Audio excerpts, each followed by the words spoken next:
liftoff.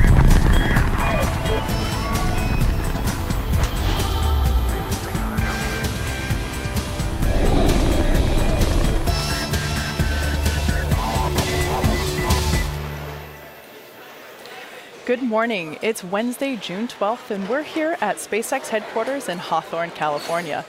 You're looking at a live view of the white velvet fog that surrounds Falcon 9 as it awaits its 7:17 a.m. Pacific time launch from the Vandenberg Air Force Base launch site in California. My name is Kate Tice, and I'm an engineer in the Build and Flight Reliability Department here at SpaceX. Welcome to the webcast for the Radarsat Constellation mission. For today's launch, we will be flying 3 satellites for our customer, MDA. All 3 of these satellites are for the Canadian Space Agency to help enhance maritime surveillance, disaster management, and environmental monitoring. This morning, we have a 13-minute launch window that closes at 7:30 a.m. Pacific. We're currently at T-minus 11 minutes and 19 seconds and counting. All systems are currently go. So as you can see on your screen there, it's very foggy at Vandenberg today. Our view is completely obstructed, and that's pretty common for Vandenberg. But as you can see above the clouds, it is a clear day. Now, if we were able to see the launch pad itself, you would see something that looks more like the model that I have here next to me. Falcon 9 is our 70-meter, 2-stage liquid-fueled launch vehicle. The bottom 2/3 of the vehicle is the first stage, and that accelerates the vehicle through the Earth's atmosphere to the edge of space with the help of 9 Merlin engines located here at the bottom. Today, we will be attempting to recover this first stage for the second time at our landing zone Slick 4 East.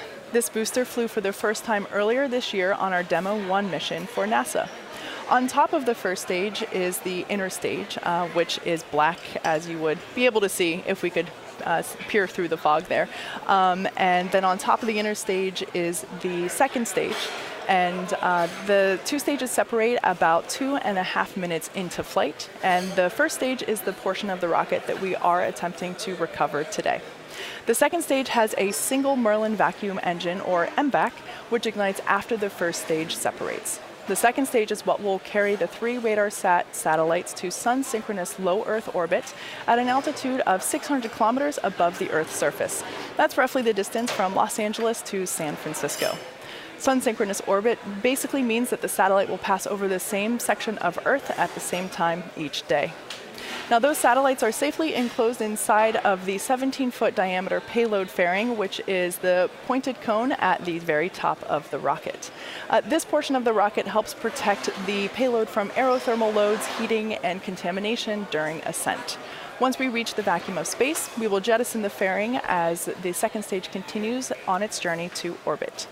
Because our recovery vessels are currently at the Cape, we will not be attempting to recover the fairing halves today, but it is something that we will continue to pursue on future missions. Lastly, the large truss structure that you would normally see out at the pad is the transporter erector, or TE. We use that to roll the rocket out to the pad and raise it to its vertical launch position.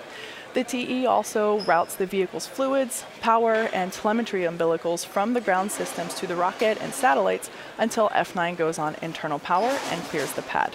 At liftoff, it'll retract in order to clear the way for F9's ascent. Falcon 9 rolled out onto the pad with the payload on June 11th. The chief engineer held a technical poll at T-minus 1 hour, and the launch director held a propellant load and launch readiness poll at T-minus 38 minutes. Falcon 9 has been loading propellant since T-minus 35 minutes. F9 uses rocket-grade kerosene, or you hear us call that RP1, for its fuel, and liquid oxygen, or LOX, as the oxidizer. With fuel and oxidizer on hand, we need an ignition source to complete the fire triangle. For this, Falcon 9 uses TTEB, which will be seen at T-minus 0 with a bright green flash down here near the engine section. At this point, we are proceeding through prop loading nominally. It looks like we are nearly complete for LOX and fuel on first stage, complete on fuel for second stage, and about halfway through LOX load on second stage. So there are a couple of important activities coming up in the next couple of minutes. At T-minus 7, we will begin engine chill. This is where we allow a small amount of the super chilled LOX to flow into the engine's turbo pumps prior to the full flow of LOX through the Merlin engines. We do this to avoid any thermal shocks to the hardware.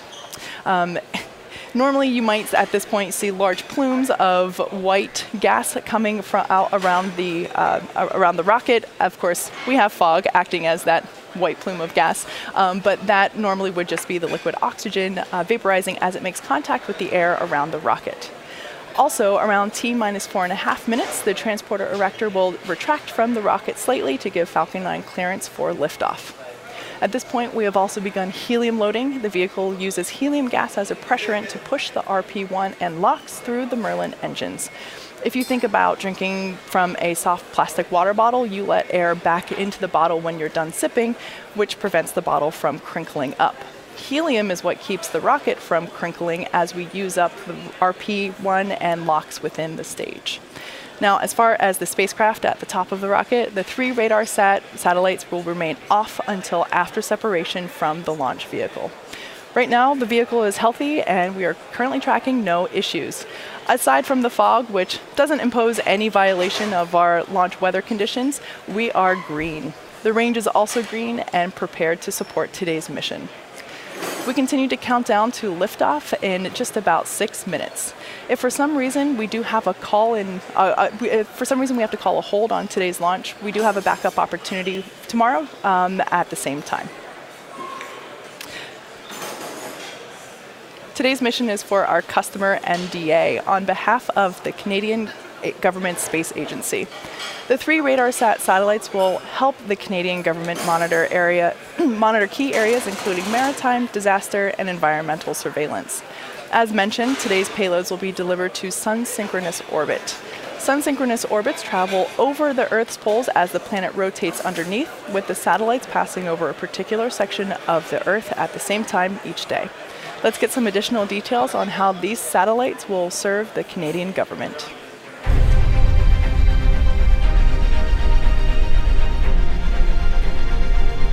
Our country is vast, with very different challenges, from coast to coast to coast.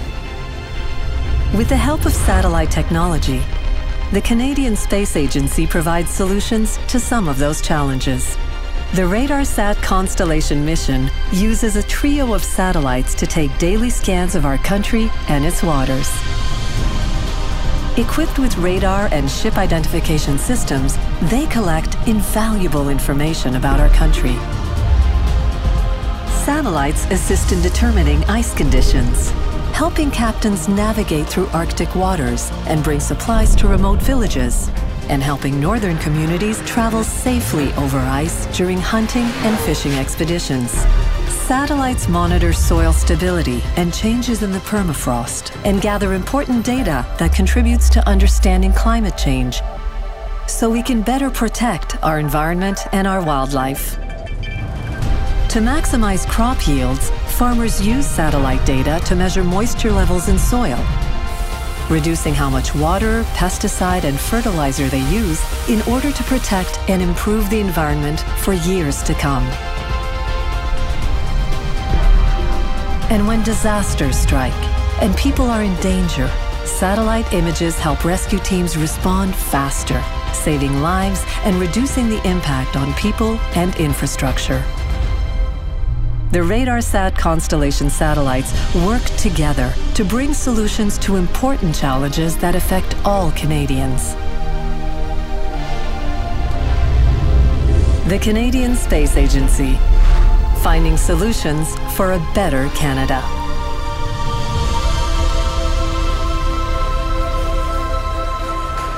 We're currently about 3 minutes away from liftoff. Falcon 9 is now moving into the final stages of our countdown. The first and second stages are both nearly fully loaded with 1 million pounds of kerosene fuel and liquid oxygen. At T-minus 60 seconds, be sure to listen for the call out that F9 is in startup. This means that the rocket's autonomous internal flight computers have taken over the launch countdown. The Radarsat payloads continue to be healthy. The F9 team is tracking no issues on the rocket. Weather is looking foggy, but good. And the range is green for launch. Let's listen in to the countdown nets now.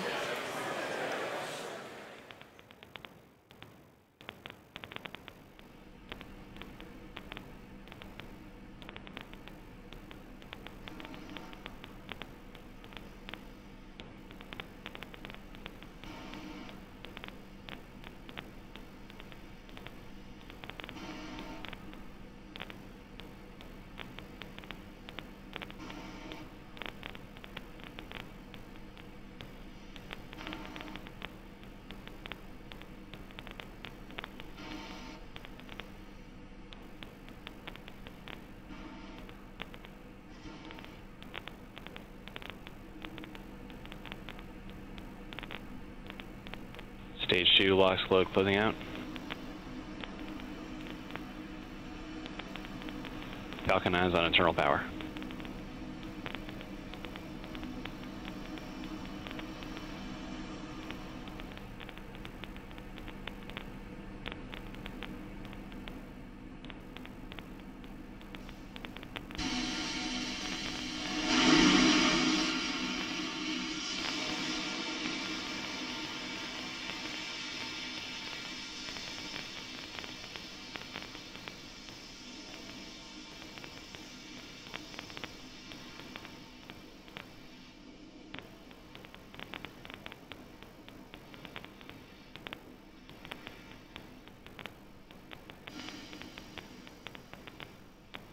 Falcon 9 is in startup.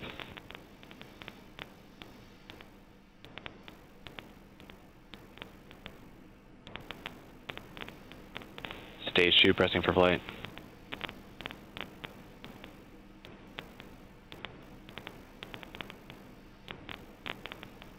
Falcon 9 radar set, go for launch and landing.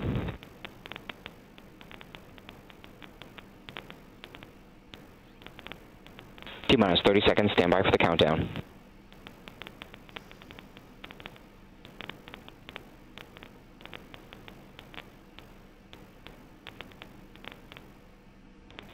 Stage 1 pressing for flight. Falcon 9 is configured for flight. 10, 9, 8, 7, 6, 5, 4, 3, 2, 1. Ignition. Lift off to the Falcon 9.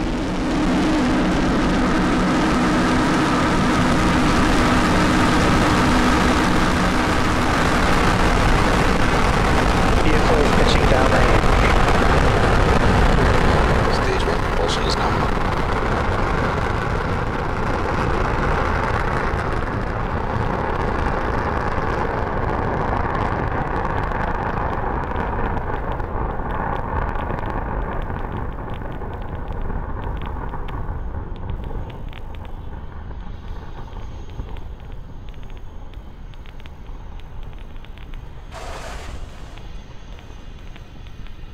Power and telemetry nominal. As you just saw, Falcon 9 had an on-time liftoff through the fog Acquisition signal, from Hawthorne. Vandenberg Air Force Base.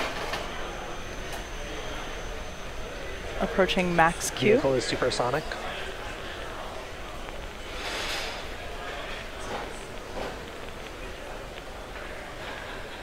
Vehicle is passing through maximum dynamic pressure.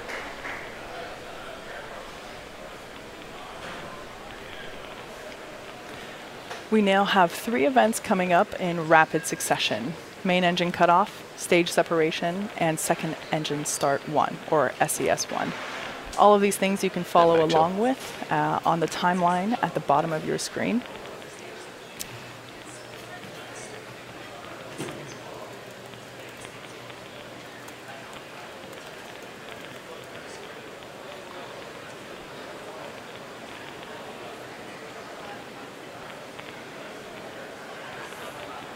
Main engine cutoff coming up soon. This is where all 9 engines of F9 will shut down.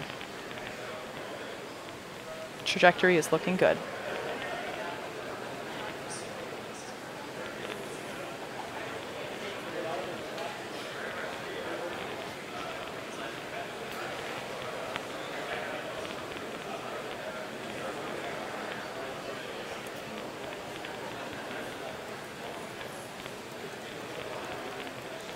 Miko.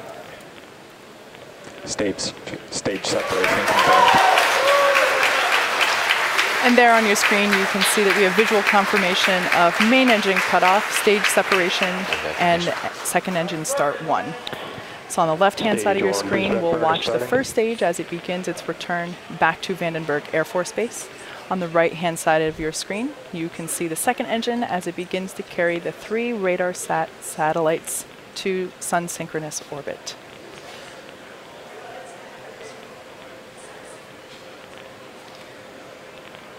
So boost back burn has begun. There you just saw fairing deployment. It's a pretty cool shot of the fairing flying away. And we have about 10 seconds left in the boost back burn.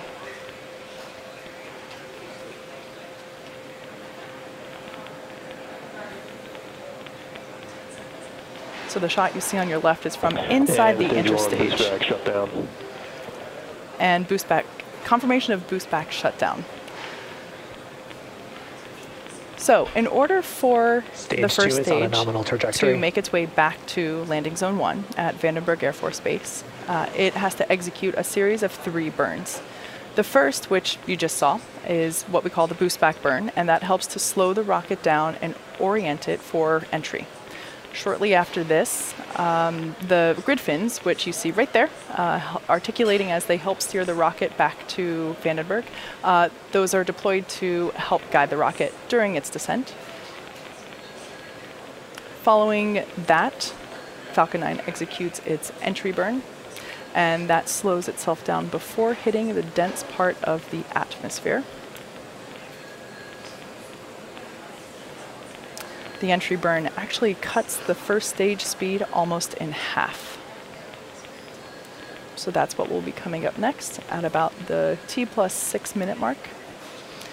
The third and final burn that stage 1 will execute today is the landing burn. Happens to be everybody's favorite burn, and that takes place just before touchdown as the booster touches down softly on the ground. So if you happen to be in the greater Vandenberg Air Force Base area, I recommend that you head outside because you are very likely in range to experience the sonic boom that comes with re-entry.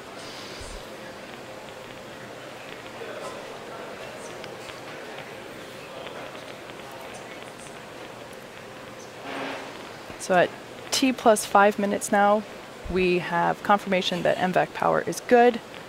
Trajectory is looking good.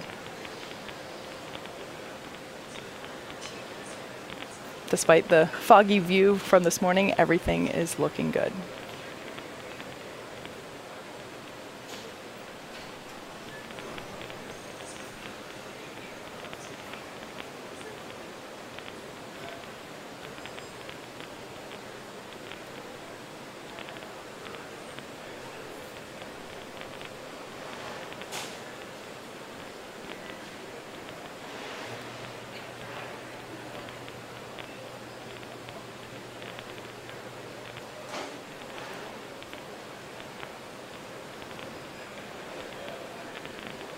We are 10 seconds till entry burn.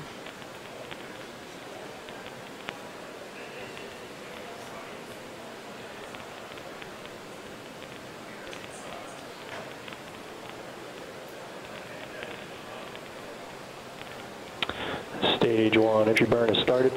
Confirmation that stage 1 entry burn has started. So there on the left-hand side of your screen, you see the first stage as it's making its way back to landing zone 1 at Vandenberg Air Force Base with the help of the grid fins as it steers.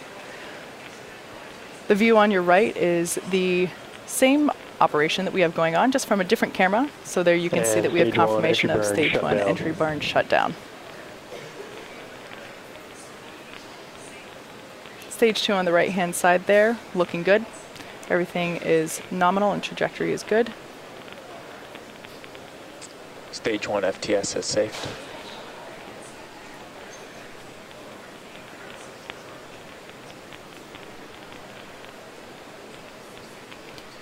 Slowly but surely you can see the layer of fog reapproaching on the left-hand side as we have a view from the top of the first stage rocket looking down the rocket towards the engine section. You heard the call out for stage 1 transonic.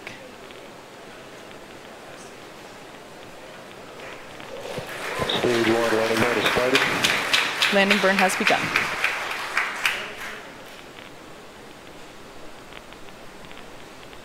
Due to the fog, we might lose the video as it touches down, but stay tuned.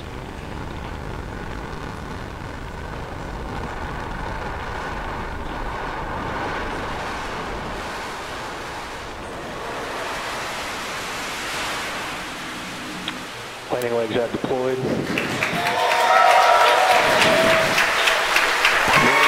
Okay, there you can see 132. There you can see, again through the fog, but at least a little bit more clearly this time, Falcon 9 has landed at landing zone 1 back at Vandenberg Air Force Base. So with that good news, we turn back into second stage, our primary mission, as it continues to carry the 3 Radarsat Constellation satellites to sun synchronous orbit.